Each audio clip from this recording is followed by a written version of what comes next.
Hey friends! Today's video is actually a video I thought of on stream yesterday on my first Twitch stream. I'm on Twitch now if you want to go follow me there. Thank you! Shout out to Twisted Glam, who was actually in chat at that time when I came up with this idea, and she kind of helped me come up with it. So thanks girl, you're great. But today's video, I wanted to kind of go down memory lane, as I've been doing a lot lately, being nostalgic, but looking at releases specifically that came out in 2010 and kind of putting them in the context of makeup now and kind of reflecting on it, thinking of, would people buy this stuff today if it was released? I asked some of my friends in group chat and I was like, have you guys seen some of these? And they did not. And so I'm glad that my YouTube makeup memory goes back to 2010 because back in the day, that's when Pixie Woo, Blair Fowler, Goss makeup artist, that's when he was like, he didn't even go by Wayne Goss. He went by Goss makeup artist. The community was leaps and bounds different from the way it is now. I wanted to look at specific releases from that year. Not holiday, because I want to save a separate one for Vlogmas to talk about holiday releases over the years, but today we're just going to talk about stuff from 2010, because it's fucking weird. The stuff that we had back in the day, I don't know if some of it would fly now. And then before we get started, I have a new hoodie that I got from Nathan Zed and D of TBA, and it's really soft and good, and I like it, and you should check it out. Another OG YouTuber. You know, I've just been really digging OG YouTubers lately. I've been watching a lot of Tyler Oakley and Kingsley. Like, what year is it? I don't know. Today's video, it's gonna be 2010. So let's go. The first thing I'm gonna talk about is an iconic MAC collection. And when I was looking through the Temptalia archives from 2010, so much of it was just MAC stuff, like MAC collections, whether it was cartoon themed or just like random summer things. I have a few MAC things on this list. I didn't want to make it fully MAC releases because there were other brands coming out with stuff, but MAC was at its peak collection after collection after collection, and people were like, oh, we need a new lipstick from the new MAC collection, and it was like blogs, a whole thing. But the Venomous Villains collection that came out in conjunction with nothing particular, it was just Disney villains. We got some lipsticks, we got some lip gloss, we got an eyeliner, we have some cheat products. I don't know if it's like a highlight and then a blush. One looks like a blush, maybe a cream color base, and then 3 single eyeshadows. And MAC had this huge thing about releasing single eyeshadows. That is how people purchase MAC products, how people bought MAC eyeshadows. They were sold as singles that you would put in palettes, you would create your own. It wasn't something where they sold a lot of pre-made palettes. Honestly, MAC wasn't very good at making pre-made palettes. A lot of their palettes were like lesser quality than the singles. The singles were very expensive. It was like $14 for like a single eyeshadow, which is stupid. There was Sinister, which is a semi-sheer brown with pinky plum, and then Toxic Tail, which is a bright opaque shade of nearly neon coral with an orange lean. This was the Evil Queen Venomous Villains. I guess they had multiple Venomous Villains collections, but this one is the one I remember, that they had this like bright neon orange and then a brown lipstick, beauty powder, yeah, and then a blush. I never quite understood what the beauty powders were. MAC had this habit of coming out with a collection and then just like repeating colors, repeating lipsticks, having lip glosses that kind of didn't like match with the lipsticks. But I feel like this collection went off really well. I feel like people liked it from what I remember. The fucking single eyeshadows I would never buy now, and I feel like no brand would come out with single eyeshadows as like part of a collection unless they specialize in like single shadows. So like indie brands, I don't think any brand would really like launch single shadows as a part of like a special collection. You know, that's a very MAC thing to do. Oh god, even reading Temptalia is a flashback because that's like all we had back in the day. Like, to get a really good review of a product, Temptalia was where it's at. Temptalia, Musings of a Muse, X Sparkage, all of that was just very early YouTube. That's all you got. Like, there wasn't a whole lot of like review channels yet. It was a lot of makeup tutorials, but not a lot of review channels. It wasn't as much of a thing. People were writing reviews on their blogs. Next. Ooh, okay. Urban Decay. Urban Decay, I was really obsessed with when I first got into makeup. The Naked palette was the first makeup product that I think I bought with, no, I bought the NARS blush before. Big makeup purchase. The Naked palette was my jam, was my shit. I got it with a gift card that my boyfriend at the time gave me to Sephora. Like literally the first purchase that I made at Sephora with my Beauty Insider like account was the Naked palette, which is hilarious. But the Naked palette, it came out, it had so many shimmers. Like looking at the number of shimmers in the original Naked palette, I don't think that would fly these days. I feel like people would be like, where's all the mattes? Because honestly, there were 2 mattes and one was super light and one was like mid-tone. So it didn't have a lot of depth. It did not have the range that people maybe thought it had at the time. It had like a shimmery black and like a shimmery charcoal, which I don't know if people would be into nowadays. People might be getting back into it, but at the time it was revolutionary. Like the Naked palette was like the first of its kind, which is why Urban Decay kept making things called Naked for 10 years. Because they still do. Really, at the beginning of my makeup journey, Urban Decay was like it. I had one of the Vice palettes, Naked palette. I bought singles. It was mostly eyeshadows that I had from Urban Decay though. I have some eyeliners and eyeshadows, but no lip products really. Brands of the time that I can remember: MAC, Urban Decay, Bobbi Brown, Clinique, Stila, NARS. Those were like the ones that I remember that were like the big ones in the store. But the Naked palette was truly something else. But along with the Naked palette, they had something called the Black palette, which really wasn't like an all black. It was like blackened colors. So they had a black in the palette. It was just a 6-pan. The design aesthetic is very 2010. It's very funny, actually. I don't hate it though, to be honest. Black Dog, which was a black eyeshadow. Barracuda, which was like a black and charcoal. Jet, a purple. Sabbath. I do remember Sabbath being a really good blue. Cobra, like a dark olive. And then Libertine, which was like a dark blackened emerald. And then an eyeliner pencil. And then the little primer potion in the potion bottle. Oh, that's cute. This palette, honestly, I feel like might do well these days. I feel like having like an all kind of deep, grungy, blackened, charcoaly toned type palette might fly. I feel like people would enjoy that. Because especially something like this big, it would be like a good companion palette. Like you could put it with other palettes to have like one dark thing that you could go with it, or 2 dark ones that you could fade. I don't know. And this was also the time of just like smoky eyes being very like gray centric. Like if you were doing a smoky eye, it was going to be black, gray, and lighter gray. So this was kind of like ooh, we got colored smoky eyes. It's not just black and gray. Wow, Urban Decay, you're really doing something here. They did something for a while, and then after that, it was just like, okay, all right. Next, the Bobbi Brown Shimmer Brick. I had to double check when this came out, and I'm pretty positive it was 2010. This was, I feel like at the time, this and MAC's Soft and Gentle was like the highlighters. Like there were no other highlighters that were really popular. The Mary Luminizer, when it came out from the Balm, was really popular. That was kind of it. Like NARS didn't really have a really popular highlight, but MAC Soft and Gentle and the Bobbi Brown Shimmer Bricks was the shit. I remember in everybody's favorites videos, the Shimmer Bricks was in there, and looking at it now, it's very metallic. Like it's a very metallic highlight. The formulation that people were coming up with at the time for highlighters, this very kind of like essentially metallic eyeshadow for your cheeks.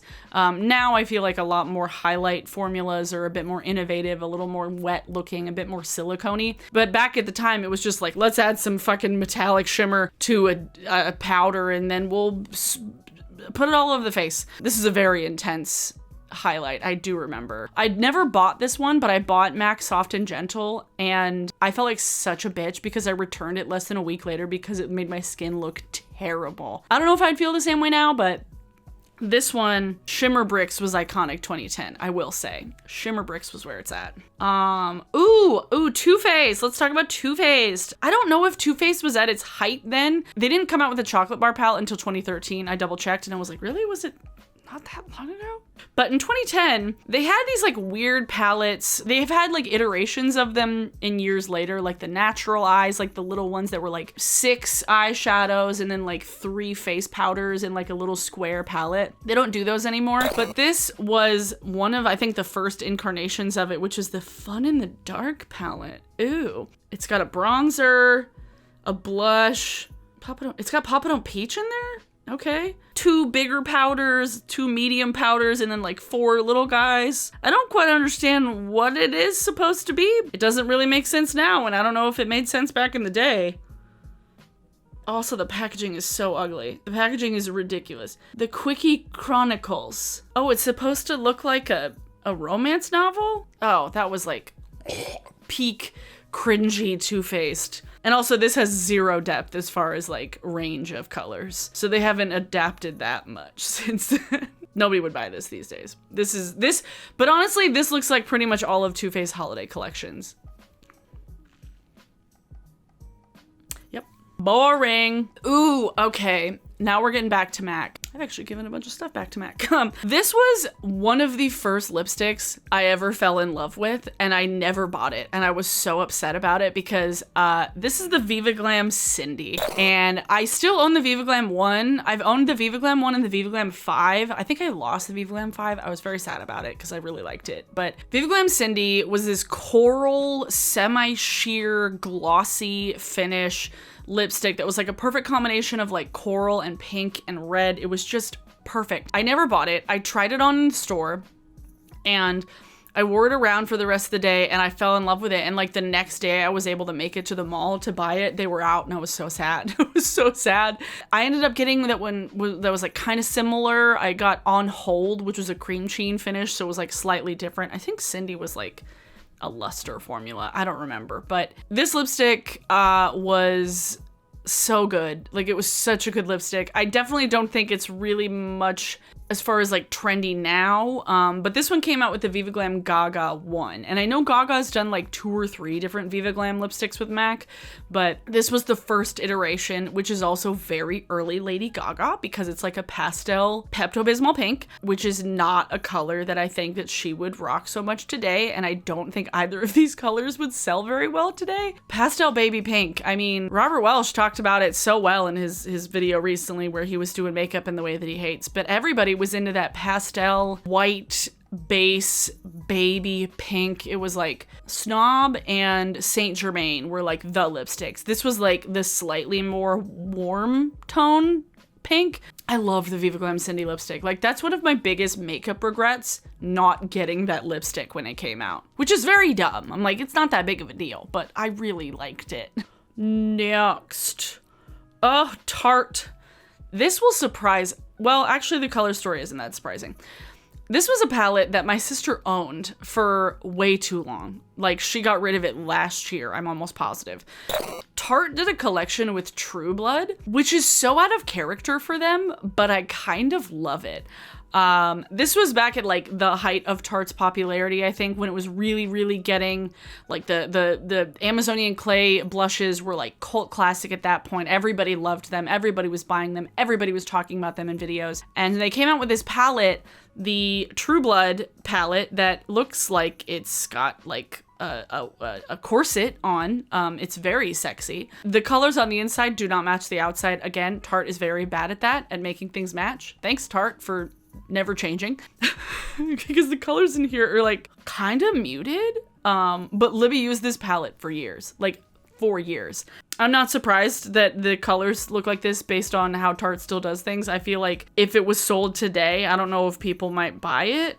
I mean, if we could erase the last season of True Blood, maybe. But it's just so funny looking at this, like knowing the trajectory that Tarte went down. Still making like usually kind of boring palettes, but then like partnering with some of the most like bland people. And True Blood, for TV at the time, you could not get more risque, to be honest. Oh, there was also like an eyeshadow primer and a mascara and a liner. Why are there so many grays and beiges in here? Why is there not a red in a True Blood vampire palette? What? Why is that a thing? There should be a red. It's vampires. MAC came out with a collection summer 2010. It was the Surf Baby collection. I had a lipstick from this line. I had lipstick Hibiscus. I gave it back to MAC to like get a free lipstick a couple years ago. So I did declutter it probably 8 years after I bought it. I had it for that long, but this line was huge. Oh my God. It had 4 lipsticks, 4 lip glosses, 5 single eyeshadows, 8 glitters, a mascara, some liners, a brush, 4 bronzers, 3 I don't know if those are lip glosses or not. 2 nail polishes, 3 stick bronzers, 2 stick blushes, and then another blush, like a peachy blushy thing, and then 2 makeup bags. This line was fucking ginormous. Like, it was huge. And MAC was known for that. Like, they would do these giant summer collections. I had this one, and then I had a lipstick from the To The Beach collection, like, the next year. Everything was always very beach themed, usually. Again, with the single eyeshadows, I don't think people would really want to buy single eyeshadows in big collections like this. Just, like, put it in a palette. Like, they had 5 shadows. They could have just put a quad and just had 4 shadows. I think they've done that more now, where their collections will have quads rather than single shadows, because people aren't as into buying single shadows, especially from like a bigger brand like MAC. If you're gonna buy single shadows, usually you're buying something that's more in the price range of like Colored Rain or ColourPop type stuff. The packaging was ugly as hell though. Now looking at it, I'm like, that's not cute. People aren't in that. I mean, maybe. Is this the last? No, Chubby Stick. The Clinique Chubby Stick lip balms came out in 2010. And I don't know if I ever owned one of these, but I do think that if this came out now, people would like it. People would like the Chubby Stick balm things. Revlon had a similar one, like the balm stains, which I actually did have a few of those. I feel like people are a lot more into like the balmy lip things that don't require nearly as much maintenance. I think Clinique still carries these. I don't quite remember, but I do remember when they came out, everybody was like, oh, well, that seems easy to use. What? Thanks, Clinique, because Clinique wasn't known for making the most innovative stuff. Before the Clinique, like little, the blushes, like the little flower pot blushes, and then these, everything was very like our grandma's type stuff. Like their eyeshadows were not good. I don't even think their eyeshadows are that good now, but everything was very dated. And then they started coming out with stuff like this, and people started to pay more attention to Clinique. I think they haven't changed a whole lot though. Everything is pretty much the same as far as like aesthetic and design wise. It is funny looking back at some of the designs from that time. I saw screenshots of Sephora from 2010. That was a trip. But yeah, these balm stains, people would definitely buy a balm stain, like a lip balm in a pencil. That's easy as hell. I think brands still make those. That's still a thing. Okay, the last thing we're going to talk about in this video, because I definitely want to do a part 2 specifically about holiday things. This was the thing I specifically asked my friends if they had ever heard of, and nobody had, of my close friends. Raise your hand if you remember Urban Decay's Pocket Rocket lip glosses. Okay, cool. The class is spoken.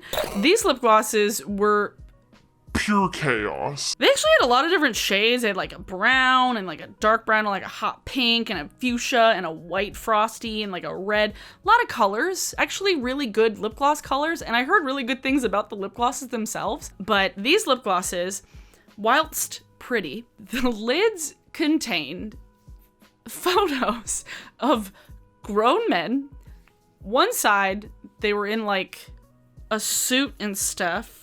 Were some of them in suits and some of them in just regular clothes, and then some of them were shirtless.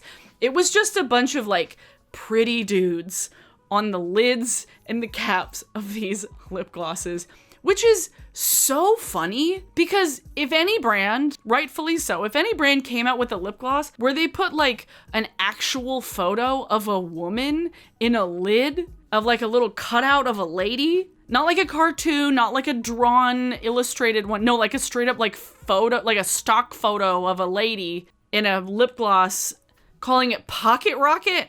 I don't know how people will feel about it. At the time, I mean, people were loving it. People thought it was funny, thought it was cheeky. This was back when Urban Decay was funny and cheeky. They had lickable body powders, for crying out loud. But these lip glosses, I kind of regret not getting any of them because it's kind of hilarious. The idea that there was a lip gloss with a fucking tiny cutout photo of a pretty man in the cap. This was before Urban Decay's like full redesign too. Like they did a lot of changing after this. I think probably for the worse at this point, because now like the stuff isn't nearly as fun as it used to be. I don't know, there was just this theme of like overly objectifying men on the packaging, like with the balm meet matte nudes where they had like the eyeshadow pans like in front of the cartoon groin so you didn't have to see the cartoon ticks. on the balm packaging. And then with this, like a Pocket Rocket lip gloss, which Pocket Rocket has a connotation of like a tiny vibrator, and then it's just like a hot dude in the lid, and it's like, okay, I don't know if it would do that these days. I don't know how much that would fly. I really don't. I mean, people might be into it. I mean, clearly some people are into the super innuendo stuff, but I mean, this is a lot more tame than stuff that we've seen from particularly problematic people lately. Ooh, that was some good alliteration. And not cartoon dudes, like real photos of men. Weird times 2010 was. Yeah, so that's everything I wanted to talk about in today's video. I definitely want to do another one of these for the holidays. So if there's any that you remember from that time, let me know in the comments below. For today's song of the day, we have, let's see, what have I been listening to? For today's song of the day, it is Nothing Is Safe from Clipping, which is from their record that came out last year, which was the kind of Halloween-y, spooky, horror-themed one. It's very good. The music video is also very, very good. So that's your song of the day, Nothing Is Safe by Clipping. Definitely check me out on Twitch. I gotta figure out exactly a schedule. I'm thinking Mondays and Wednesdays for now, and then I can adjust here and there. If you do watch Twitch, if you like games, and like watching my streams, I will pretty much be moving them to Twitch from now on, unless there's like a special thing that I want to talk about specifically with YouTube. But if you have a Twitch account, check me out. Follow me there. That'd be super cool. I had a really fun time actually streaming yesterday from when I filmed this. It was actually a really good time. So I was glad. I was glad that it was a good first experience streaming on a new platform, because I haven't had that experience in a very long time. I haven't had to learn a platform and be introduced to a platform since like Instagram. Friday's video is going to be an anti-haul. I am in the process of getting everything together and filming that tonight from when you're going to see this. So if there is anything that you have seen that you think that I should talk about, let me know in the comments down below for Friday's video. I think that's all I got for y'all today. Thanks for watching. Thanks so much to my patrons. As always, I appreciate you so much. If you like this video, please give it a thumbs up. That would be super cool and awesome. Fun times. And if you would like to see more of my content, please subscribe. Please go check down in the description. I've got a link to register to vote if you are in the United States. It is very important and very vital, and you should do it, as well as some links to information and bail funds about protests going on with the Black Lives Matter movement. And what else will be down there? Oh, links to this sweatshirt if you're curious. Yeah.